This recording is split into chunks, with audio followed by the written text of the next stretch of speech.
So mga guys, ang owner po nito ay si Kuya Jerome Sulipio. Magenta po ito na Mio Sporty. Stance po siya.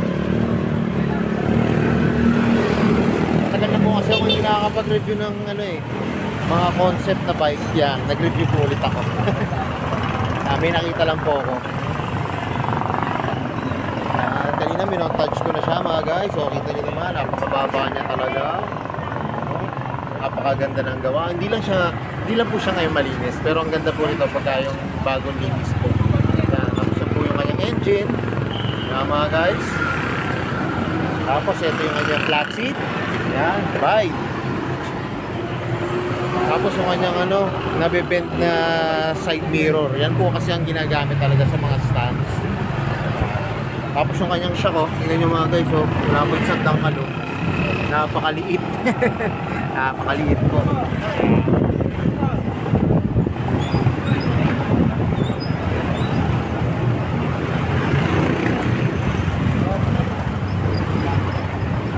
Max po ni Sir Jerome may X-Speed. Yan.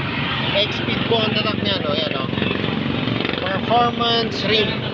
Yan, X-Speed po. Ang ganda, napakababa.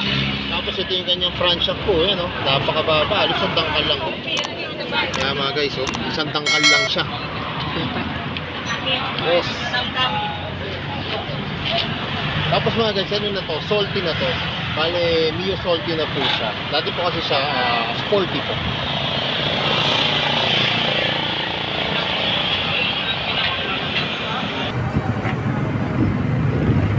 So mga guys, hindi ko na inabala si Kuya Jerome kasi may ginagawa siya ngayon. Yan, dito po siya nagawa. Yan, sa may FC88 Motor Parts. Yan, dito po siya nagawa. Dito po yung shop nila. Yan.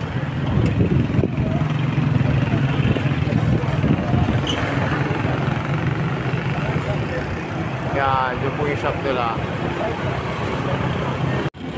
So yun mga guys, hanggang dito na lang. Hindi pa kayo nakasubscribe sa akin, please hit the notification bell para dito kayo sa aking mga videos. Salamat nga pala kay Kuya Jerome at na-video ko tong kanyang stance na Mio Sporty po. Ride safe at God bless po. At kaya na lagi sinasabi, ingat po palagi, ride safe always and God bless po. Abangan nyo po yung mga susunod kong videos, kung mapa-concept ng motor o yung mga bagong labas po na motor sa mga kata. Bye bye!